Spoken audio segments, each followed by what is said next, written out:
पाठ में ही संशासक का प्रातः क्लास। जैसे यहाँ बैठे हो, परंतु तुम्हारा बुद्धियोग कहाँ है?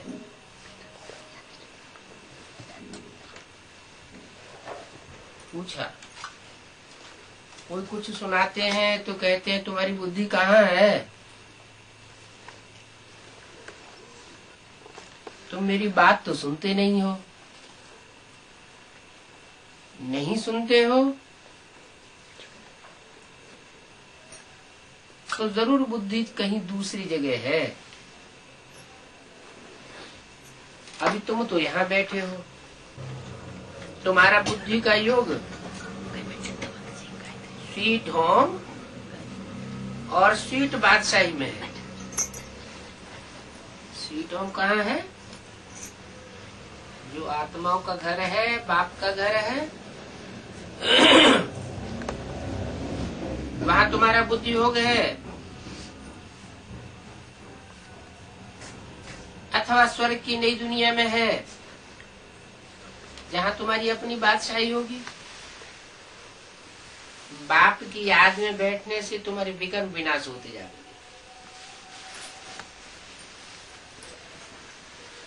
और जब विकर्म विनाश होते जाएंगे तो अपने सुख धाम पहुंच जाएंगे।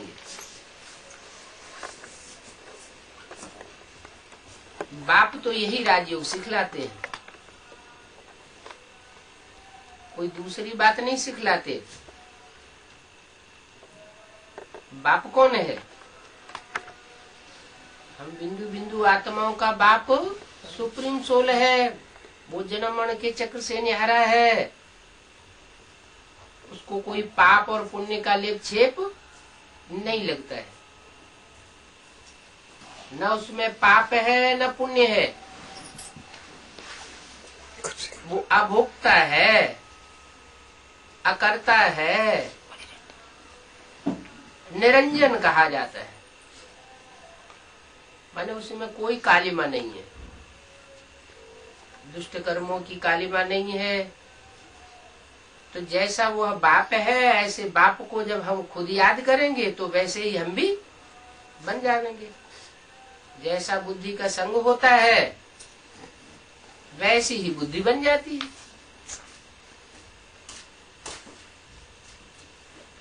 बाप यही राजयोग सिखलाते हैं। अर्थात राजाई के लिए बाप से योग, जैसे बैटरी के लिए बैरिस्टर के साथ और पढ़ाई के साथ तुम्हारा योग रहता है। तुम राजाई की पढ़ाई पढ़ते हो, वो बैरिस्टर की पढ़ाई पढ़ते हैं, डॉक्टर की पढ़ाई पढ़ते हैं, इंजीनियर की पढ़ाई पढ़ते हैं। तो इंजीनियर या डॉक्टर के साथ उनका बुद्धि योग रहता है। बाप कहते हैं तुम किससे पढ़ाई पढ़ते हो? क्या तुम सुप्रीम सोल बाप के साथ पढ़ाई पढ़ते हो? अकेला सुप्रीम सोल बाप पढ़ाई नहीं पढ़ाता, क्योंकि अगर उसी से पढ़ाई पढ़ेंगे तो वो तो 5000 साल ऊपर बैठ जाता है। तुम्हें 5000 साल ऊपर तो नहीं बैठना है। तुम्हें तो इस दुनिया में आकर के पार्टी भी बजाना है, सुख भोगना है। तो मैं ऐसे में प्रवेश करता हूँ जो इस सृष्टि रूपी रंगमंच का हीरो है और सारे विश्व का बादशाह है।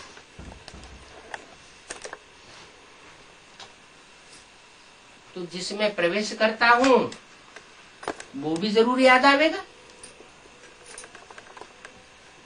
सुप्रीम सोल बाप भी जरूर याद आवेगा।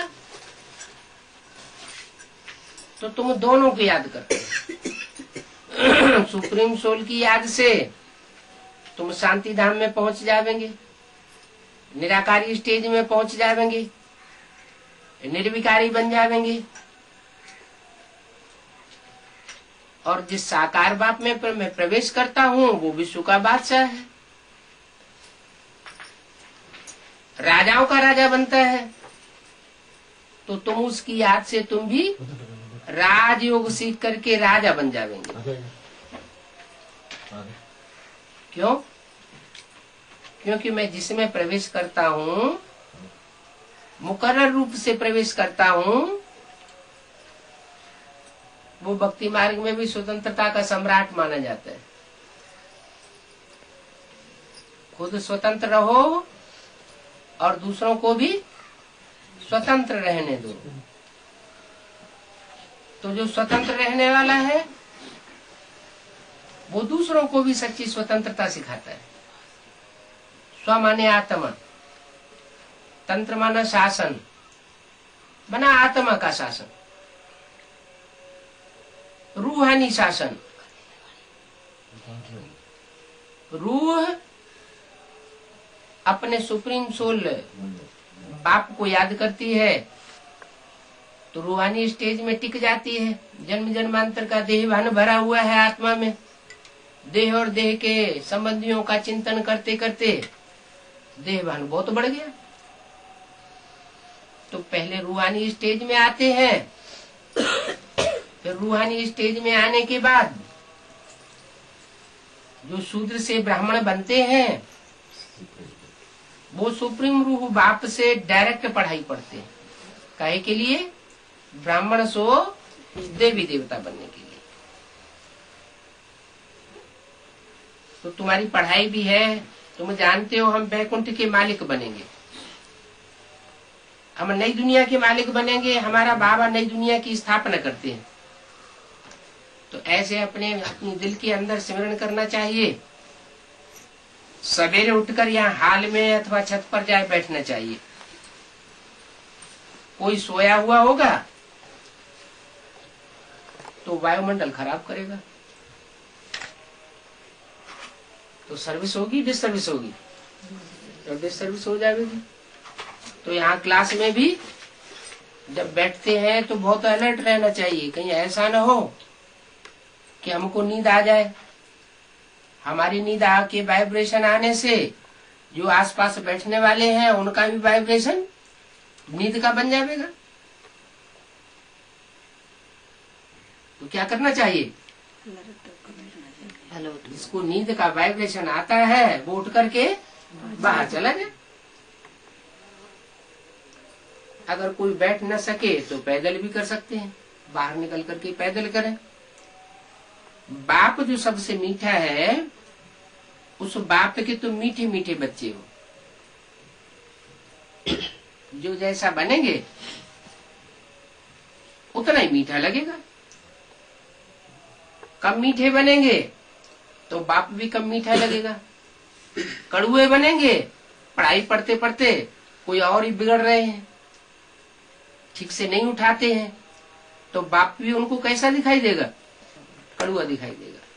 इसलिए उसका नाम क्या है? भक्ति मार्ग में नाम क्या देते हैं उसको? शिव शंकर भोले भाले। शिव भोले भी है, भोले स्वभाव का भी है, भोलों के लिए भोला है। जो भोले बच्चे हैं उनके लिए भोला बन जाता है, और जो भोले नहीं बनते हैं, ऊंची नीची पढ़ाई पढ़ लेते हैं अथवा बाप की पढ़ाई पढ़ते हुए भी दुष्ट संग करते हैं, ठीक से पढ़ाई नहीं पढ़ते, तो भोले के साथ भाला भी है। अब भाला कौन बनता है? सुप्रीम सोल तो भाला बनता नहीं। वो जिसमें प्रवेश करता है वो भाला भी बन जाता है। तो अच्छों के लिए अच्छा है और बुरों के लिए बुरा दिखाई देता है। तो जो जैसा बनेगा उतना मीठा बाप लगेगा। बहुत मीठे बनेंगे तो बहुत मीठा बाप लगेगा। तो बाप कहते हैं मुझे घड़ी घड़ी याद करो तो तुम्हारे पाप कर्म विनाश हो जाएंगे। क्या दिन में 1 घंटे बैठ करके याद कर लेंगे उससे पाप कर्म भस्म नहीं होंगे? क्या करें? घड़ी घड़ी याद करो। ऐसे नहीं कहते हैं कोई ग्रंथ व गीता का पाठ बैठ करके करो। ये तो 63 जन्म करते चले आए। अभी पाठ करने की बात नहीं है, वो सब भक्ति मार्ग की बातें हैं।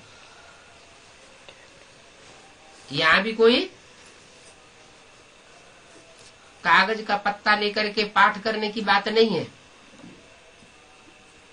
जो भी मुरली है बाबा की, उस मुरली के एक एक वाक्य को गहराई से समझना चाहिए। जो वेद शास्त्र आदि पढ़ते हैं, बहुत पढ़ते हैं, उनकी बुद्धि में भूसा रहता है। बाप को फट से कहते हैं ये भक्ति, बाप तो फट से तो कहते हैं ये भक्ति मार्ग की सामग्री है। यज्ञ तप गायत्री आदि बहुत हैं, इनसे ज्ञान ऊंचे है। भक्ति माना ही भक्ति, अंधश्रद्धा, उनको ज्ञान नहीं कहा जाता। ज्ञान माना जानकारी। काहे की जानकारी? सच्चाई की। सत्य क्या है ये जानेंगे तो असत्य क्या है ये भी पता चल जाएगा। शास्त्रों का ज्ञान मिलता है कि भक्ति कैसे करो। मनुष्य समझते हैं भक्ति के बाद भगवान आए मिलेंगे और सर्व की सदगति आए करेंगे, सर्व को लिबरेट करेंगे। लिबरेटर ऑफ मैनकाइंड कहा जाता है, माने मनुष्य मात्र की सदगति करने वाला एक बाप कहा जाता है। मनुष्यों की ही सारी बात है। Shri Krishna God is liberator नहीं हो सकता, वो तो रचना है बाप की। लिबरेटर एक बाप है। कहते भी बाबा आकर के दुख हर करके हमको सुख देंगे। सतयुग है सुखधाम और कलयुग है दुखधाम। क्यों सुखधाम क्यों है सतयुग? क्योंकि वहां सत्य का युग है और कलयुग झूठ खंड है, वहां झूठ का युग है। कोई ऐसी मनुष्य आत्मा नहीं है जो संग के रंग में आकर के कुछ न कुछ झूठ कर्म न करती हो, झूठ बात न बोलती हो, झूठे संकल्प न करती हो। है ये झूठ खंड। सच खंड होगा तो सच खाना, सच बोलना, सच कर्म करना। कलयुग है दुखधाम, ये किसी की बुद्धि में नहीं बैठता है। ये कलयुगी दुनिया दुखधाम है। सचयुग में कौन कौन होते हैं ये तो किसी को पता नहीं है। बाप कहते हैं कितने पत्थर बुद्धि हो गए, नहीं तो भारत कितना ऊंचा था। जहाँ पतित पावन शिव बाबा खुद आते हैं, शिव जयंती मनाई जाती है, कहते हैं शिवरात्रि। अब अर्थ तो समझते नहीं। रात्रि है तो अज्ञान का अंधेरा होगा, फिर उसको शिवरात्रि क्यों कहते हैं? शिव माने तो कल्याणकारी होता है। माने भले रात्रि में आते हैं, अज्ञान अंधकार में आते हैं, कलयुग के अंत में आते हैं, दुखधाम में आते हैं, पतित दुनिया में आते हैं, पतित तन में आते हैं, फिर भी शिवरात्रि क्यों कहते हैं? क्योंकि ऐसी दुनिया में आने के बावजूद भी कल्याण करते हैं, कल्याणकारी रात्रि हो जाती है। तो बाप कहते हैं लोग अर्थ नहीं समझते हैं। बाप बैठ समझाते हैं दिन है सतयुग और त्रेता और रात है द्वापर कलयुग। क्यों सतयुग त्रेता दिन क्यों है? बाप का स्थापन किया हुआ है। हाँ, जो बाप का स्थापन किया हुआ सुख का युग है वो है सतयुग त्रेता। और द्वापर कलयुग से द्वैत दो पुर शुरू हो जाता है। दो बातें शुरू हो जाती हैं, दो मतें शुरू हो जाती हैं, दो धर्म शुरू हो जाते हैं, दो भाषाएं शुरू हो जाती, दो खंड शुरू हो जाते, दो राज्य शुरू हो जाते। तो जो द्वैत फैलता है उससे दुनिया में दुख बढ़ता है, आपस में मारामारी बढ़ती है, दुख अशांति बढ़ती है, तो उसे रात कहा जाता है, अज्ञान अंधेरे की रात। वो अज्ञान अंधेरे की रात क्यों कही गई? क्योंकि अनेकता आ जाती है, एक सत्य होता है और अनेक बातें असत्य होती है। ब्रह्मा का दिन, ब्रह्मा की रात, शास्त्रों में भी ऐसे कहते हैं। तो शास्त्रों में बातें कहाँ की हैं? इसी संगम युग की बातें हैं। संगम युग में परमात्मा जब इस सृष्टि पर आते हैं तो आकर के ब्रह्मा के मुख से जो ज्ञान सुनाते हैं, वह ज्ञान दो रूप धारण करता है। जब परमात्मा साकार रूप में इस सृष्टि पर बच्चों के सामने प्रत्यक्ष होता है तो ब्रह्मा का दिन होता है, और जब वो गुप्त हो जाता है, जैसे 68-69 में ब्रह्मा बाबा ने शरीर छोड़ दिया, शरीर छोड़ने के बाद सुप्रीम सोल गुप्त हो गया, किसी को पता ही नहीं कहाँ काम कर रहा है भी या नहीं है। तो जब पता ही नहीं है तो रात होगी या दिन होगा? रात हो गई, अज्ञान अंधेरी रात हो जाती है। जिनको अभी भी पता नहीं है उनके लिए अज्ञान अंधेरे की रात है, और जिनको पता है उनके लिए ज्ञान सूर्य उदय हो गया। तो जिनके लिए ज्ञान सूर्य उदय हो गया उनके लिए सच्चाई का पता लग जाता है। जब सच्चाई का पता लगता है तो सच्चे ज्ञान से सच्चखंड की स्थापना होती है।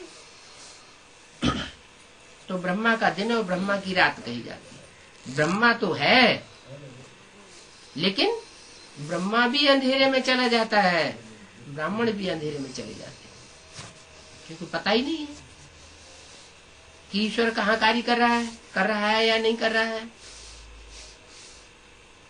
तो जो कहते हैं ब्रह्मा का दिन, ब्रह्मा की रात, ऐसे क्यों कहते हैं? जरूर ज्ञान सूर्य के रूप में परमपिता परमात्मा शिव इस सृष्टि पर साकार में, प्रैक्टिकल में कार्य करते हैं, तो ब्रह्मा का दिन कहा जाता है। जब गुप्त हो जाते हैं, और जिनकी आंखों से गुप्त हो जाते हैं, जिनके लिए गुप्त हो जाते हैं, उनके लिए ब्रह्मा की रात। ब्रह्मा तो प्रजापिता है ना।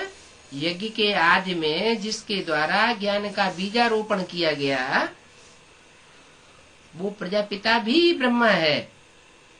ऐसे तो ब्रह्मा के 4 मुख 5 मुख दिखाते हैं, तो जरूर 5 में प्रवेश किया होगा। लेकिन जो मुख्य है वो कौन है? प्रजापिता।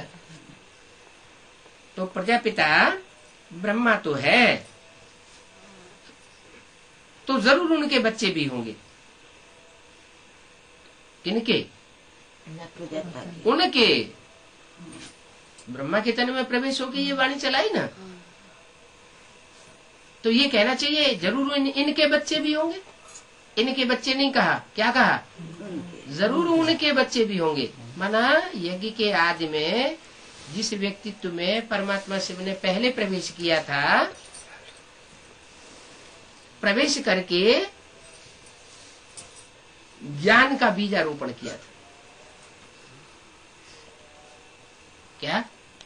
ज्ञान का बीज बोया था। किसमें बोया था?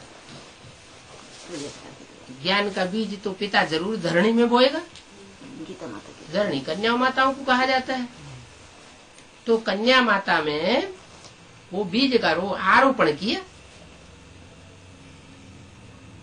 अब धरणी जड़ होती है या चैतन्य होती है? चैतन्य। उस समय बीज बोने वाला भी चैतन्य था, और जिसमें बीज बोया वो भी चैतन्य थी। लेकिन अंतर क्या है दोनों में? धरणी जड़त्वमयी होती है। क्या? सुनने सुनाने वाली हो सकती है, लेकिन सुनना और सुनाना, उसमें बुद्धि का योग क्या कहता है, बुद्धि से उसमें क्या नई बात निकलती है, उसका क्या रहस्य है, ये बुद्धि समझ नहीं पाती। तो कहा जाता है जड़त्वमयी बुद्धि। वो बाप जो ज्ञान सुनाता है उस ज्ञान को आदि ब्रह्मा ने भी गहराई से समझा नहीं, जाना नहीं, और फिर उन्होंने जिसको सुनाया, जिस बच्चे ने पहले पहले सुना, वो कृष्ण वाली सोल ब्रह्मा दादा लेखराज, वो भी उसके गहरे रहस्य को नहीं समझते, क्योंकि बच्चा बुद्धि है। तो माता ने भी नहीं समझा, बच्चे ने भी नहीं समझा,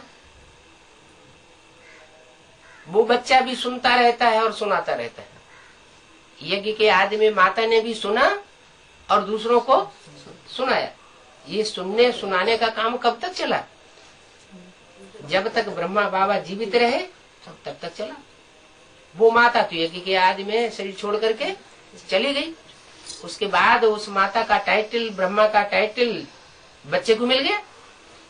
दादा लेखराज ने टाइटल लेकर के वो सुनने सुनाने का कार्य चालू रखा। 68-69 में जब उनका शरीर छूट गया, क्यों शरीर छूट गया? उसी से कार्य करते रहते शरीर। हाँ, क्योंकि माँ का पार्ट बजा है ना। जो माँ का कार्य अधूरा रह गया था आदि माता के द्वारा, वो कार्य दादा लेखराज ब्रह्मा ने, बच्चे ने पूरा कर दिया।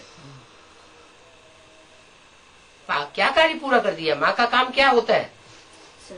सहनशीलता पूर्वक बच्चों की पालना करना, बच्चों को जन्म देना। तो ढेर सारे ब्राह्मण यज्ञ में तैयार हो गए और उन ब्राह्मणों ने सुनने सुनाने का कार्य चालू रखा। प्रदर्शनी से चालू रखा, प्रोजेक्टर शो से चालू रखा, भाषणबाजी से चालू रखा, बना सुनने सुनाने का काम होता रहा। अब बाप कहते हैं सुनने सुनाने से काम नहीं होता है पूरा। एक होता है बात को सुनना, दूसरों को सुनाना।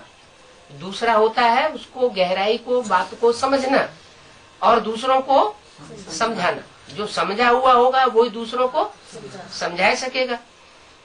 तो समझने समझाने के कार्य करने के लिए भी परमात्मा शिव को ही फिर कोई ब्राह्मण बच्चे में प्रवेश करना पड़ता है। और प्रवेश करते हैं तो जो सुनाया हुआ है ब्रह्मा के मुख से, उसी को गहराई से समझाते हैं। इसलिए कहा जाता है वो सुप्रीम टीचर भी है। क्या?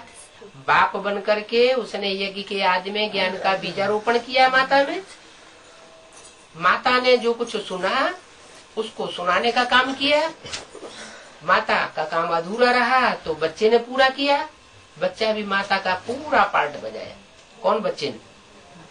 कृष्ण बच्चा दादा लेखराज ने सुनने सुनाने का पूरा पार्ट बजाया और सहनशीलता पूर्वक बजाया। जो माँ जितना सहन कर सकती है उतना सहन करने का पार्ट ब्रह्मा ने बजाया। इतना सहन करने का पार्ट दुनिया में और किसी ने बजाया नहीं। कोई भी बच्चे आए यज्ञ में, चाहे पत्थर माली क्यों आया हो क्यों ना आया हो, वो भी 10 मिनट के लिए संपर्क में आया, दृष्टिवृत्ति के संपर्क में आया, बाबा से 2 बातें की, तो उसने भी अनुभव किया कि बाबा ने हमको जितना प्यार दिया उतना और किसी ने नहीं दिया। आज भी कोई भी पुराने ब्रह्मा कुमार कुमारी हो, दीदी दादी दादाएं हो, उनसे पूछा जाए कि उनमें कितना प्यार था, तो वो भी यही कहेंगे बाबा से जितना हमको प्यार मिला उतना आज तक और किसी से मिला नहीं। माने माँ का पूरा ही पार्ट बजाया। तो जैसा पार्ट बजाया उस पार्ट के आधार पर उनका नाम क्या पड़ा? ब्रह्म। ब्रह्म माने बड़ी, माँ माने माँ, माने दुनिया की बड़ी से बड़ी माँ का पार्ट उन्होंने बजाया। अब बाप कहते हैं ये सुनने सुनाने से काम पूरा नहीं होता, सृष्टि परिवर्तन नहीं होती है। सुनने सुनाने के साथ साथ फिर क्या भी होना चाहिए? समझना और समझाना भी होना चाहिए। तो मैं आता हूँ, जिस ब्राह्मण बच्चे में प्रवेश करता हूँ ब्रह्मा के बाद, उस ब्राह्मण बच्चे का नाम पड़ता है शंकर। अपने भक्ति मार्ग में 33 करोड़ देवताएं माने गए हैं। उन 33 करोड़ देवताओं में 3 देवताएं बहुत ऊंचे माने जाते हैं, ब्रह्मा, विष्णु और शंकर। और उन 3 देवताओं में भी ये गायन है कि ब्रह्मा देवता है, विष्णु देवता है, तो देव देव उनको कहा जाता है और महादेव शंकर को कहा जाता है। भले भक्ति मार्ग में ब्रह्मा की त्रिमूर्ति दिखा देते हैं, लेकिन शंकर को महादेव कहा जाता है। जब ब्रह्मा की 3 मूर्तियां दिखा दी हैं भक्ति मार्ग में, तो ब्रह्मा को ही महादेव कहना चाहिए ना, सो नहीं कहते। किसको कहते हैं? शंकर की मूर्ति को महादेव कहते हैं। क्यों कहते हैं?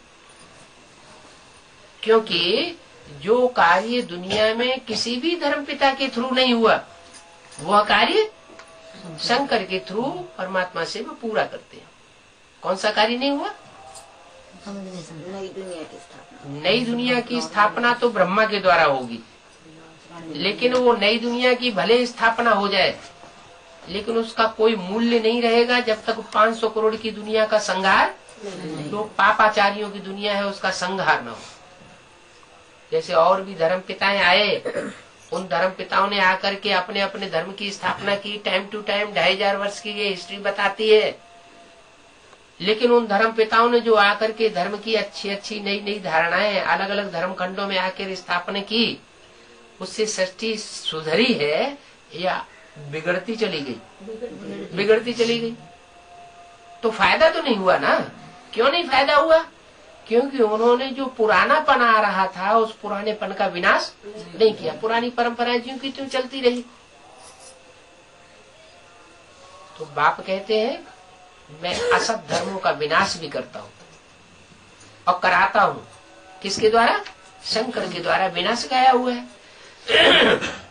तो जो विनाश करता है, उसके अंदर असत्य को समझने की और सत्य को समझने की भी पूरी बुद्धि होनी चाहिए।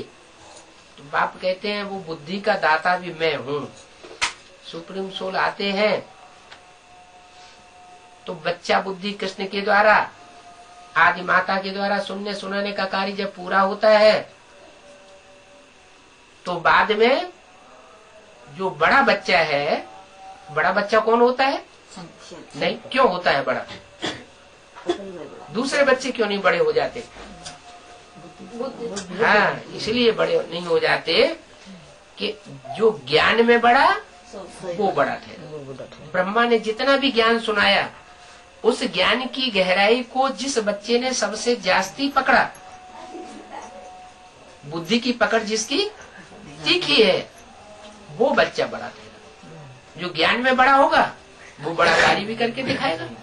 तो उस बड़े बच्चे में परमात्मा शिव प्रवेश करते हैं। प्रवेश करके जो भी मुरलियां बोली गई हैं, सुनने सुनाने का काम हुआ है, उसकी व्याख्या करते हैं।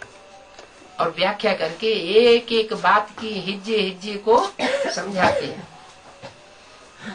जो पूरी बात समझ में आ जाती है, तो पूरी स्थापना का कार्य भी संपन्न होता है। जब तक पूरी बात समझ में नहीं आई, तब तक पूरी स्थापना भी नहीं हो सकती। यज्ञ के आदि में वो बच्चे क्यों चले गए? कहते हैं राम फेल हो गया। क्यों फेल हो गया? आदि में जो बच्चे ईश्वर समझ करके, ईश्वरीय ज्ञान समझ करके आए थे, वो चले क्यों गए? क्यों मर गए? क्योंकि उस समय पूरा बुद्धि का भोजन उनको नहीं मिला। जितना बुद्धिमान आदमी हो, उसको उतने ही बुद्धिमत्ता पूर्वक उसके प्रश्नों का जवाब भी मिलना चाहिए। तो वो बच्चे चले गए।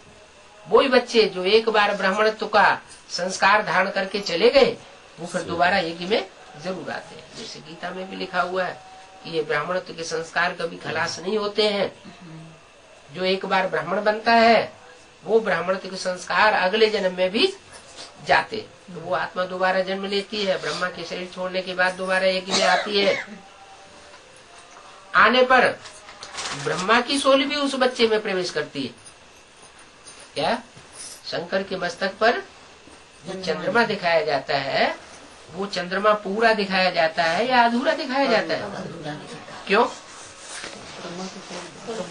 हाँ, क्योंकि ब्रह्मा ने जो सूक्ष्म शरीर धारण कर लिया, सूक्ष्म शरीर के बंधन में आ गया। सूक्ष्म शरीर का भी बंधन तो रहा ना, स्थूल शरीर बल त्याग दिया। स्थूल शरीर से जो कर्मों का हिसाब किताब था वो उनका पूरा हुआ, लेकिन सूक्ष्म शरीर का जो बंधन है वो तो फिर भी रह गया। तो वो सूक्ष्म शरीर के बंधन से जो आत्मा अधूरी रह गई है वो आत्मा अधूरे चंद्रमा के रूप में दिखाई जाती है। और वो जैसे शंकर के मस्तक में भ्रकुटी में तीसरा नेत्र शिव की यादगार दिखाई जाती है, जिसे कहते हैं शिव नेत्र। क्या नाम देते हैं उसको? शिव नेत्र, माने शिव का आत्मा रूपी नेत्र है, वो तीसरा नेत्र है। वो तीसरा नेत्र जब प्रवेश करता है तो समझने समझाने का काम उस शरीर के द्वारा पूरा करता है। पूरी बात जब समझ में आ जाती है तब पता चलता है किसका विनाश करना है और किसका संवर्धन करना है, किसको बचाना है और किसको नष्ट करना है। तो ये ज्ञान जो है तीसरे नेत्र के द्वारा परमात्मा शिव संपन्न अवस्था को पहुंचाते हैं। इतनी संपन्नता आती है कि ज्ञान की अथॉरिटी से ही आत्मा अपने को दुख की दुनिया में रहते हुए भी सुख में अनुभव करने लगे। क्या ऐसी भी तो मन की स्टेज बनती है कि कोई आदमी देखा जाता है बहुत दुख सहन करता है, अपार दुख सहन करता है, और उसके बावजूद भी मुख से हर्षित रहता है। तो ये कारण क्या है? इसका मतलब उस व्यक्ति में धारणा जास्ती है। तो सुख और शांति का अनुभव करना ये ज्ञान की पराकाष्ठा के आधार पर संभव हो जाता है। अब बाप आते हैं, कहते हैं बच्चे तुमने इतना समझा तो है, और जितना तुमने खुद समझा है दूसरों को समझाया भी है। जो जितना दूसरों को आप समान बनाता है उसका उतना ही भाग्य बन जाता है। समझने समझाने की स्टेज तक पहुंचना ये भी अच्छी बात है। तो जिस शंकर में प्रवेश करता है वो शंकर रुद्र कहा जाता है। भक्ति मार्ग में उसको क्या कहते हैं? रुद्र, रौद्र रूप धारण करने वाला। कैसा रौद्र रूप धारण करने वाला? मीठे बच्चों के लिए मीठा दिखाई पड़ता है और कड़ुओं के लिए कड़ुआ दिखाई पड़ता है। कितने में प्रवेश करते हैं संघ? कितने में प्रवेश करते हैं शरीर में? कितने में प्रवेश करते हैं? कितने में प्रवेश में? कोई अब उनको तो बच्चों में प्रवेश करना ही है। पहले तो जरूर उसी बच्चे में प्रवेश करेंगे जो बच्चा होता है। जो बड़ा बच्चा है उसमें प्रवेश तो करेंगे, लेकिन प्रत्यक्ष नहीं होते। प्रत्यक्षता वर्ष जो गाया गया है वो जब तक पूरे 40 साल न हो जाए, क्या 60 साल में प्रजापिता में प्रवेश हुआ, सन 36 में, और 40 साल और जोड़ दें तो सन 36 और 40 जोड़ दिए तो सन 76 आ जाता है। माने उस समय 60 साल की उम्र थी, 60 साल में 40 साल और जोड़े गए तो 100 साल ब्रह्मा जो आदि ब्रह्मा था, प्रजापिता ब्रह्मा, उसकी आयु पूरी होगी।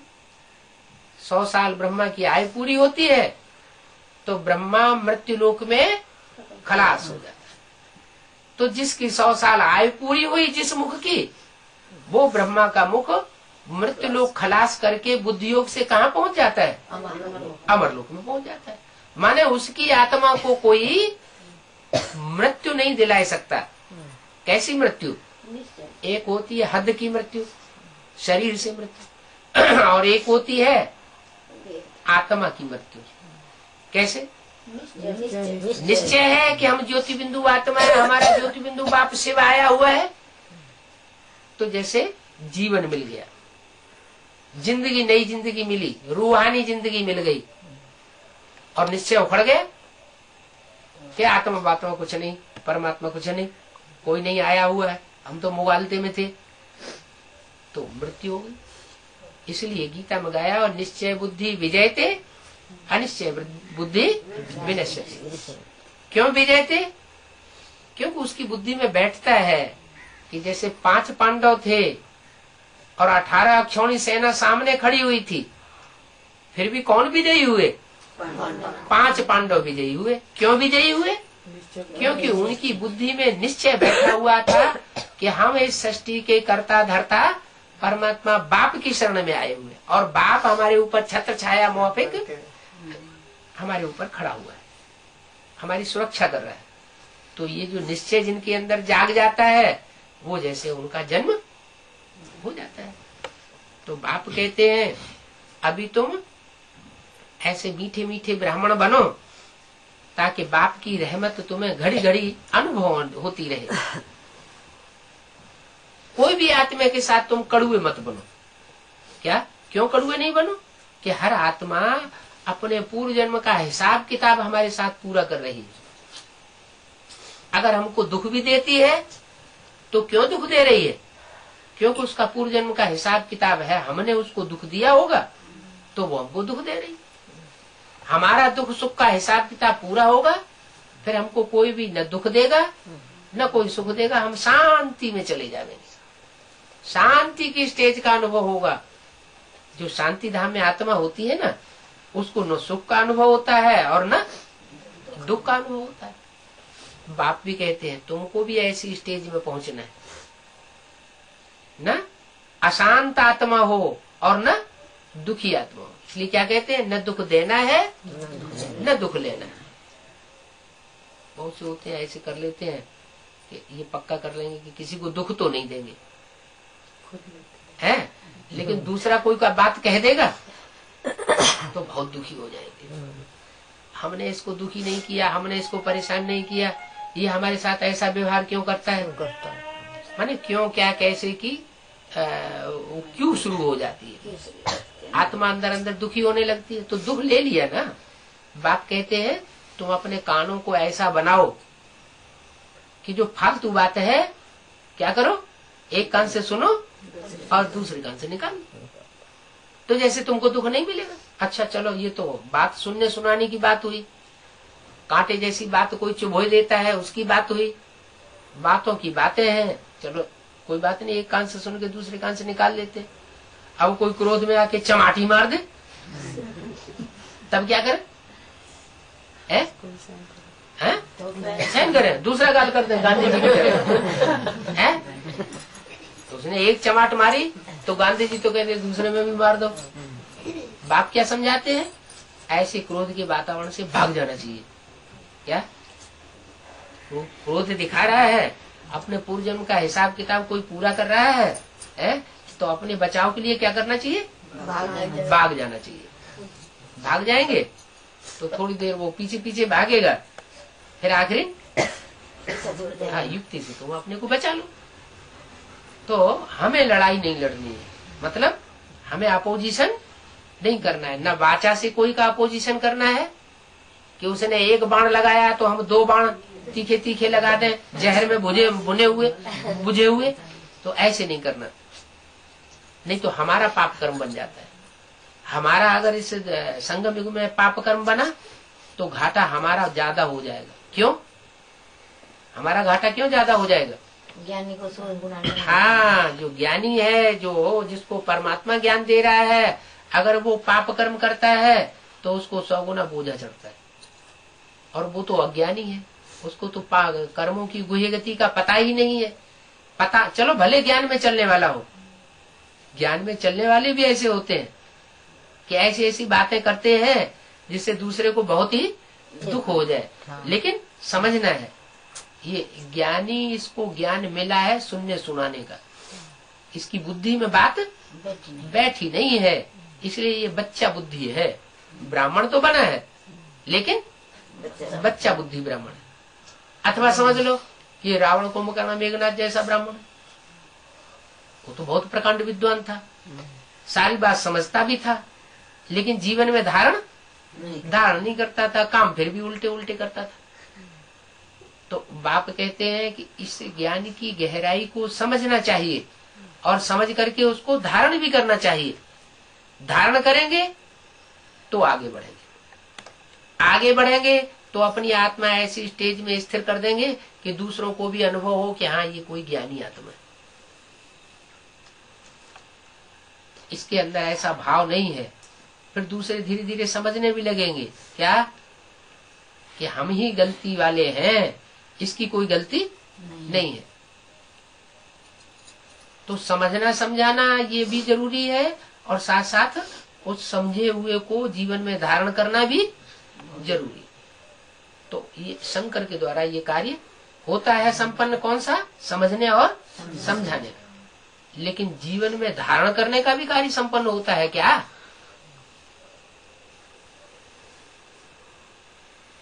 जो भी रुद्र या रुद्र के बच्चे रुद्रगण, वो इस बात को समझने के बाद क्या जीवन में धारण भी कर लेते हैं पूरा ज्ञान, या राम की सेना की तरह बने रह जाते हैं? नंबरवार करते हैं, बंदर से मंदिर लायक बन जाते हैं धारण करके, हैं?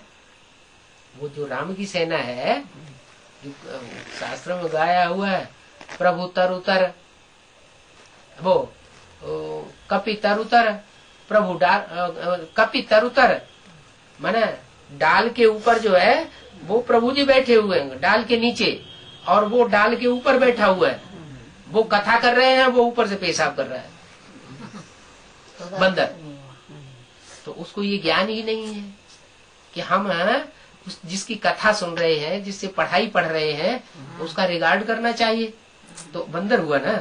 बाप कहते हैं मैं तुम जैसे बंदरों को फिर मंदिर लायक बनाता हूँ। कैसे बनाता हूँ? हाँ, उन ब्राह्मणों को शिक्षा देनी पड़े। कैसी शिक्षा देनी पड़े? जो सुधर जाते हैं नंबरवार, उन मीठों के साथ में मीठा व्यवहार करता हूँ, और जो बिगड़ते जाते हैं, रावण कुंभकर्ण मेघनाथ जैसे ब्राह्मण बनते हैं, उनको फिर तीखे तीखे बाणों के द्वारा मैं उनका या छलनी कर देता हूँ और उनको नष्ट कर देता हूँ। जो असुरों की दुनिया है वो खलास हो जाती है, और जो ब्राह्मण देवताओं की दुनिया है उसकी स्थापना हो जाती है। तो बात चल रही थी क्या शंकर के द्वारा जो कार्य विनाश का संपन्न होता है, उस कार्य से क्या असुर जो है वो समूल रूप से दुनिया में नष्ट होकर, उनका आसुरीपना खत्म होकर के वो देवता बन जाते हैं। बाबा ने तो बोला है कि जब विनाश होगा तो आधे पापात्मा और आधे पुण्यात्मा बचेंगे। तो खलास कहाँ हुए? खलास तो नहीं हुए। तो बताया कि विष्णु के द्वारा पालना होती है। तीसरी मूर्ति जो है वो ऐसी मूर्ति है जिसमें लव और ला का बैलेंस हो जाता है। प्यार भरा रूप भी है और शंकर का स्ट्रिक्ट रूप भी उसमें है। तो दोनों के संस्कार मिलकर के जब एक होते हैं, माने राम सीता जैसी आत्माएं जो कड़क पार्ट बजाने वाली है, और जो ब्रह्मा सरस्वती जैसी आत्माएं, राधा कृष्ण जैसी आत्माएं सौम्य पार्ट बजाने वाली है, उन चारों के संस्कार मिलकर के एक होते हैं तो विष्णु चतुर्भुज कहा जाता है। उसके द्वारा जो कार्य होता है उस कार्य में मेल हो जाता है, और मेल हो जाने से फिर जिनकी पालना होनी चाहिए सही तरीके से, उनकी सही तरीके से पालना होती है। और जो कुरूप बच्चे बन जाते हैं, काले काले राक्षसों जैसे स्वभाव वाले, उनको फिर अलग कर दिया जाता है, छटनी हो जाती है। माना माला बनने का जो कार्य है वो संपन्न होता है। कौन सी माला? वैजंती माला भी बनती है और दूसरी मालाएं सब बनती है। 8 की माला भी बनती है, 108 की भी बनती है, 1000 1008 सहयोगी बच्चों की भी बनती है, और फिर 16000 की भी बनती है। फिर जो 9 लाख सितारे हैं उनकी भी माला बनती है। कौन कौन स्वर्ग में जाने योग्य हैं, क्योंकि जो नई सृष्टि की जो प्रजा होगी पहले जन्म की, वो भी तो बहुत अच्छी प्रजा होगी ना, ज्ञानी तो आत्माओं की प्रजा होगी ना। दूसरे धर्मों में कन्वर्ट होने वाली आत्माएं ऐसी तो नहीं होंगी। तो ऐसी जो श्रेष्ठ आत्माएं हैं उनका संवर्धन होता है, संगठन तैयार होता है, और बाकी जो है उनका वो कचरा करके अलग इकट्ठा कर दिया जाता है, उसको आग लगाई जाती है। जैसे फूलों का बगीचा है तो बगीचे में तो पानी लगता रहता है? और जो कांटों का जंगल है वो सूखता है, पत्ते गिरते हैं तो सूखते रहते हैं, टहनियां टूटती रहती हैं वो भी सूखती रहती हैं। तो जो कचरा इकट्ठा होता रहता है, पानी गिरता नहीं उसमें, और आग लगी तो क्या होगा? सारा भब्बर भब्बर कर करके जल जाता है, क्योंकि ज्ञान जल है ही नहीं। ऐसे ही यहाँ पर यज्ञ में ये अभी वर्तमान में चल रहा है। क्या ब्राह्मणों का एक ग्रुप है जिसको वो थर्ड क्लास माल मिल रहा है। कौन सा थर्ड क्लास माल? बाबा ने कहा मुरली डायरेक्ट सुनते हैं तो वो है फर्स्ट क्लास माल। जो डायरेक्ट बाबा मुकर्रर रथ में प्रवेश करके सुनाते हैं, आंखों के सामने बैठ करके सुनाते हैं, रूबरू सुनाते हैं, वो है फर्स्ट क्लास माल। और दूसरा वो है जो टैप रिकॉर्डर में सुनते हैं, वो है सेकंड क्लास माल है। और अभी तो टीवी निकल गया है, टीवी में बाबा का चेहरा भी देखो, हाव भाव भी देखो है, तो जो बात का ढब है वो ज्यादा समझ में आता है, तो उसे गुड सेकंड क्लास कहेंगे है। और अगर कागज में पढ़ा लिखा हुआ या किसी से सुन लिया, किसी ने कागज पढ़ के सुना दिया, तो वह थर्ड क्लास वाला। तो अभी यहाँ क्लास में थर्ड क्लास लेते हैं या सेकंड क्लास लेते हैं, या कहाँ टीवी भी है कि नहीं है? ये टीवी में लेते हैं, कौन सा लेते हैं? अभी तो कैसेट से लेते हैं बाबा। अभी कैसेट से लेते हैं, सेकंड क्लास लेते हैं। क्यों? टीवी खराब हो गया वो टीवी तो कल आया है? कल आया? अच्छा, बाबा के आने से पहले आ गया है? हाँ, ये दिखाने के लिए कि देखो हम सेकंड क्लास ले रहे हैं, हम तो गुड सेकंड क्लास ले रहे हैं। आज तो सही बताया है आपने। हाँ, आज तो बाबा फर्स्ट क्लास है। बाबा ने कहा गुड सेकंड क्लास भी नहीं, हम तुमको फर्स्ट क्लास में पहुंचा देते हैं। अच्छा, ठीक है। तो वाणी जो है उनको मिलती ही नहीं, थर्ड क्लास माल मिलता है। वो थर्ड क्लास में भी क्या होता है, काट पीट कर देते हैं। जो असली मुरली है, असली मुरली के महावाक्य हैं, वो सारे निकाल दिए जाते हैं। तो जब उसमें से अच्छा माल निकाल दिया गया है, जैसे भूख और बसर दोनों इकट्ठे होते हैं, गेहूं काटा जाता है तो भूसा भी होता है, दाना भी होता है। अब उसमें दाना कोई निकाल ले तो क्या रह जाएगा? भूसा ही भूसा रह जाएगा। तो ऐसे वो मुरलियों की छटनी करके उसका कचरा बना करके वो खिलाते हैं, जैसे कोई जानवर खाता हो। जानवरों को क्या खिलाया जाता है? दाना खिलाया जाता है या भूसा खिलाया जाता है? भूसा खिलाया जाता है। तो वहाँ उस तरफ जो है वो जो राक्षसी ब्राह्मण है, राक्षसी किस लिए? राक्षसी इसलिए कि वो ब्रह्मा का चेहरा ही देखते रहते थे। गोरा है, लंबा है, चिट्ठा है, राजा जैसा पर्सनालिटी है, बस उसी को देखते रहते थे और उनकी गोद में खेलते रहते थे। बाकी उनके मुख से जो ज्ञान निकला, उस ज्ञान की उन्होंने पहले भी वैल्यू नहीं दी और अभी भी ज्ञान की बातों को वैल्यू नहीं देते हैं। अभी भी क्या, किसको वैल्यू देते हैं? अभी भी उन्हीं को वैल्यू देने की परंपरा चल रही है जो वो ब्रह्मा बाबा की गोद में खेले, जिन्होंने ब्रह्मा बाबा की देह का प्यार लिया है, बस उनको याद करने लग पड़ते, माने ब्रह्मा कुमार कुमारियों को याद करने लग पड़ते हैं, ब्रह्मा कुमार कुमारियों की देह में फंसने लग पड़ते हैं। तो वो हुए कुखवंशावली ब्राह्मण। और जिन्होंने मुरली की बातों पर ध्यान दिया वो हुए मुखवंशावली ब्राह्मण। तो जो मुखवंशावली ब्राह्मण है वो ब्राह्मण तो परमात्मा बाप से अभी डायरेक्ट पढ़ाई पढ़ रहे हैं। और जो कुखवंशावली है, क्योंकि बाबा ने तो मुरली में बोल दिया कि ब्रह्मा का फोटो नहीं रखना है, चित्र नहीं रखना है। अगर इनका चित्र रखेंगे तो इसे जड़ चित्र को याद करने से क्या होगा, बुद्धि जड़ बन जाएगी और तुम्हारा पतन हो जाएगा, तुम्हें भ्रष्ट बुद्धि बन जाएगी। भ्रष्ट बुद्धि बनने से क्या होगा, तुम्हारी दुर्गति हो जाएगी।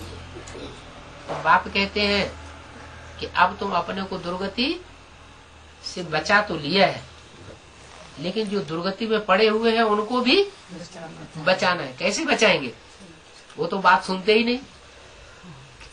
उनको सुनाने जाते हैं तो वो कान में उंगली ले लेते हैं और हमको ही पढ़ाई पढ़ाने लगते हैं। अल्लाह मियाँ को याद करो हैं? जब हम थोड़ा थोड़ा सुनाते हैं तो फिर जोर से चिल्लाने लगते हैं अल्लाह अकबर। वो तो मुसलमान धर्म की शूटिंग हो गई। अब उनको कैसे सुनाया जाए? तो माताओं के पास और कोई ताकत तो होती नहीं है, घर में से उनको निकलने भी नहीं दिया जाता है। बाप होता है तो बाप बच्ची को कंट्रोल कर लेता है, पति होता है तो पति कंट्रोल कर लेता है, जब माँ बन जाती है, बूढ़ी हो जाती है, बच्चे बड़े बड़े हो जाते हैं तो बच्चे कंट्रोल कर लेते हैं।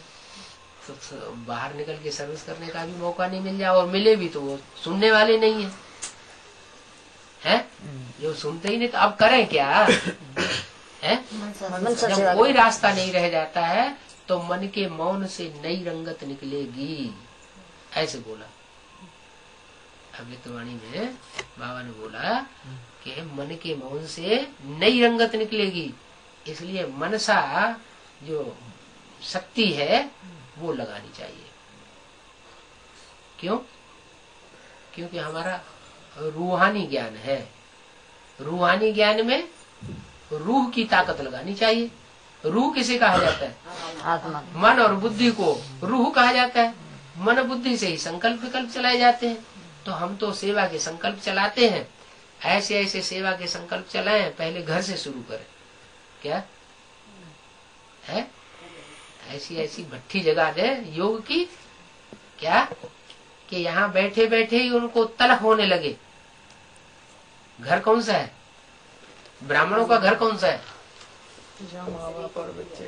हाँ, ब्राह्मणों का जो घर है, जहाँ ब्राह्मण इकट्ठे होते हैं, जहाँ ब्राह्मण खाना पीना करते हैं, वो ही ब्राह्मणों का घर है। तो जो सेंटर है वो भी तो घर है, लेकिन वो आने नहीं देते हमको घर में, है तो हम गीता पाठशाला बना के बैठ गए। गीता पाठशाला भी हमारा घर है, तो पहला जो सेवा करनी है वो अपने गीता पाठशाला के अंदर करनी है। ऐसा तो नहीं इधर उधर घूम घाम के देखो, कोई सोता साता तो नहीं है। दाल तो कौन सा कोई भी। जब बाबा की मुरली चलती है उस समय अगर कोई सोते हैं तो इसका मतलब हमारा घर ही हुआ है, हमारे घर पर ही कुंभकर्ण का आक्रमण हो रहा है। और फिर चलन भी देखना है एक दूसरे की, है कोई जोर जोर से चिल्लाता तो नहीं है, क्रोध तो नहीं करता है, काम क्रोध लोभ मोह अहंकार के वशीभूत तो नहीं हो रहा है, ये विघ्न तो नहीं आ रहे हैं। तो पहले तो अपने घर के विघ्न दूर करना है, अपने घर का सुधार, फिर उसके बाद हाँ वो जो नहीं आने देते हैं, भगवान के घर को अपना घर बना के बैठ गए हैं, उनका भी सुधार तो करना है ना। तो फिर उनके संकल्प, उनकी तरफ संकल्पों की शक्ति जो है वो फेंकनी है, लेकिन संगठित रूप से भी करेंगे तो काम जल्दी होगा। क्लास में बैठे एक ही संकल्प लेकर के बैठे हैं और ये बुद्धि में तय करना कि इन आत्माओं को हमें इन आत्माओं को जरूर कल्याण करना, तो उनको टचिंग होगी। क्या? उन आत्माओं को टचिंग होगी। जैसे अभी बाबा के साथ अनुभव करते हैं ना कोई कोई कि बाबा आने वाले थे और हमें 2 दिन पहले सपना आया। तो ऐसे ऐसे अनुभूति हो जाती है कोई को। तो ऐसे उनको भी अनुभूति होगी, किनको? जो हमारी बात नहीं सुनना चाहते हैं, उनको भी अनुभूति होगी कि नहीं ये ज्ञान सुनने की चीज है और हमको जाके सुनना चाहिए। तो वो यहीं आकर के गिरेंगे, लेकिन गिरेंगे तब जब हमारे अंदर इतनी प्योरिटी की वाइब्रेशन होंगे। क्या? बांधेली माता गई, हम कैसे पवित्र बने, हमारे तो पति नहीं मानते। बाबा कहते हैं वो कुछ भी करते हैं, दूसरों की शिकायत मत करो। क्या? दूसरा कुछ भी करता है वो जैसे जिसके संस्कार है वैसा करता है। हथियाला उनके साथ बांधा हुआ है तो उनको उनके काम में तुमने तन अर्पण किया हुआ है। तुम तन से कोई विरोध मत करो। क्या? तुम तन से विरोध मत करो। मन को तो कोई नहीं बांध सकता, कि बांध सकता है? नहीं बांध, मन को कोई नहीं बांध सकता। तो तुम मन को परमात्मा की याद में लगा दो, तन से मुर्दा हो जाओ और मन को परमात्मा परम पिता की याद में लगा दो। तो उससे क्या होगा? तुम्हारा मन हल्का रहेगा, और जब मन हल्का रहेगा तो तन के ऊपर कोई पाप नहीं लगेगा, तुम्हारे ऊपर कोई पाप का बोझा आने वाला नहीं। तुम पवित्र की पवित्र ही रहोगे, पवित्र तन भी तुम्हारा पवित्र ही रहेगा। भले कोई जबरदस्ती करता है, इसमें तुम्हारा तो कोई दोष नहीं ना। तो इस हिसाब से तुम अपने को जब स्थिर कर देंगे तो तुम्हारी जो यूनिटी है वाइब्रेशन की, वो बड़ी तीव्रता से काम करेगी। संगठन जो है वो बनेगा, यूनिटी बनेगी। प्योरिटी से ही यूनिटी बनती है। और ऐसा संगठन जब बना लेंगे तब क्या होगा? बैठे बैठे सिद्धि प्राप्त होगी। क्या? जब ब्रह्मा बाबा अपनी जगह बैठे बैठे चारों तरफ से आत्माएं उनके नजदीक पहुंच रही थी, तो कोई उनमें कोई आकर्षण था ना, तभी तो पहुंच रही थी, है? इसी तरह अभी एडवांस पार्टी में भी आत्माएं बिना किसी, वहां तो वो सर्विस करते थे, वहां तो एडवर्टाइजमेंट करते थे तब पहुंचते थे, अभी भी एडवर्टाइजमेंट करते हैं, बड़े बड़े प्रोग्राम करते हैं तब पहुंचते हैं।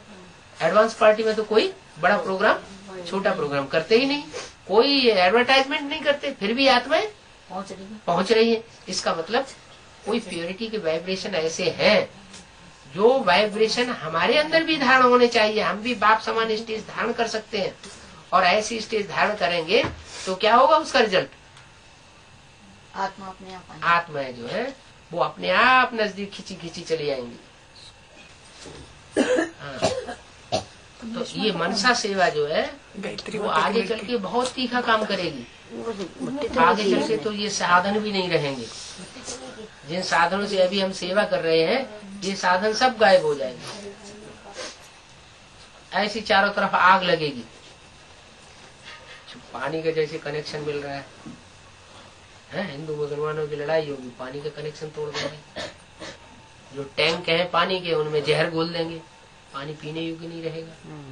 जो बिजली का कनेक्शन है तारों से वो काट देंगे, वो भी नहीं मिलेगा। है जो बड़े बड़े कारखाने चल रहे हैं जिनसे ये बिजली बन करके आती है, वो उनमें गड़बड़ी पैदा कर देंगे, वो भी नहीं रहेगा। तो जो टेलीफोन है अभी तो चलो वायर नहीं रहा, वायरलेस हो गया है, तो इस वायरलेस को भी चलाने के लिए वो बनाते हैं ये टावर है, उन टावरों में गड़बड़ी पैदा कर देंगे, तो ये जो मोबाइल वो भी नहीं काम करेगा। तो कोई भी साधन जब नहीं काम करेगा तो उस समय हमारी जो मनसा की पावर है वो पावरफुल बन जाएगी, वो काम करेगी। यहाँ बैठे बैठे हम संकल्प करेंगे और जिस आत्मा के प्रति संकल्प करेंगे उसको टच हो जाएगा। क्या कि इस व्यक्ति ने हमको ये संदेश भेजा या बाबा ने हमको ये डायरेक्शन भेजा, और स्पष्ट समझ में आएगा कि ये डायरेक्शन इस जगह से इस व्यक्ति के द्वारा और हमको इस टाइम पर भेजा गया, और उसको हम फॉलो करेंगे। तो ये मनसा की जो पावर है वो सबसे बड़ी पावर है दुनिया की, रूहानी ताकत जिसको कहते हैं। अभी क्या है, अभी हम इतने कंसंट्रेशन वाले बने नहीं हैं, क्या बुद्धियों को एकाग्र करने वाले नहीं बने हैं। क्यों? क्योंकि चारों तरफ से दुनिया हमको खींच रही है। अब पतित दुनिया के बीच में, तो पतित दुनिया के संग का रंग हमको लग जाता है। कहते हैं ना, काजर की कोठरी में कैसो सयान हो जाए, एक लीक काजर की लागी है पे लागी है एक लकीर जरूर लग जाएगी, क्योंकि काजर की कोठरी में से गुजर रहे। तो अब करना क्या है? रहना तो है, लेकिन बाबा कहते हैं कमल फूल समान रहना है। जैसे कमल होता है कीचड़ के अंदर ही रहता है, लेकिन कीचड़ के अंदर से जब बाहर निकलता है कमल तो उसमें कीचड़ का एक भी बूंद ठहरता नहीं।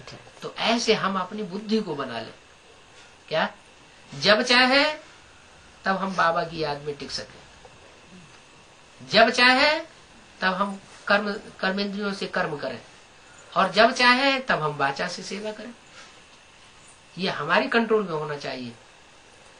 चारों तरफ शोरगुल हो रहा है, और शोरगुल के बीच में भी हम अपने ध्यान में बैठना चाहें तो बैठ सकें, बाबा की याद कर सकें, या जो भी संकल्प करना चाहें वो कर सकें। एक सेकंड में हम बुद्धि को जहां जहां एकाग्र करना चाहें वहां कर सकें, ऐसी प्रैक्टिस होनी चाहिए। तो यहाँ तो क्लास में माता ही माता ज्यादा दिखाई पड़ रही है। एक दो भाई तो चलो ठीक है, कम से कम एक दो पांडव कहने के लिए तो है, क्योंकि नाम ही है पांडव शिव शक्ति पांडव सेना, पीछे से एक दो पांडव तो जुड़ा ही हुआ है। तो इसके लिए ये जरूरी है कि हम अपने लौकिक परिवार में कोई अशांति न पैदा होने दें। क्या अगर कहीं अशांति पैदा होती है तो देखे कि कहीं हमारे कारण तो पैदा नहीं हो रही है। हम तो ज्यादा बोल बोल नहीं कर रहे हैं घर में जाकर के। हमारे बोल बोल करने से अगर अशांति पैदा हो रही है तो हमने ज्ञान को सही रीत से धारण नहीं किया। कहाँ वाचा से काम लेना है, कहाँ नहीं काम लेना है, वो हमें वातावरण की परख होनी चाहिए, व्यक्ति की परख होनी चाहिए, समय की परख होनी चाहिए।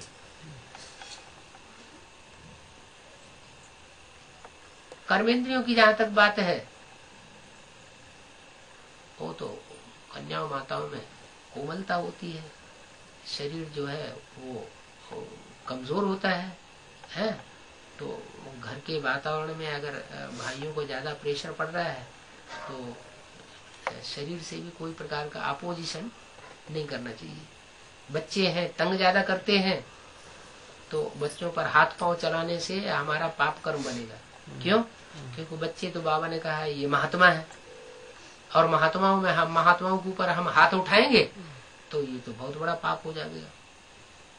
सिर्फ जितना मुरली में बोला है, जितना तक छूट दी है उतना ही करें। कितनी छूट दी है? तो बच्चों के कान पकड़ दो,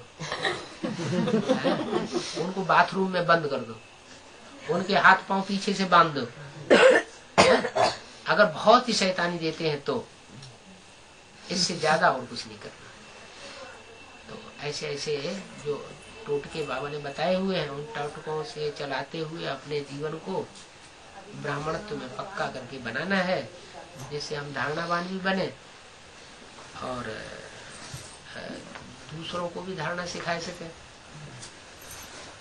तो धारण करने वाली बात जो है ना, ज्ञान को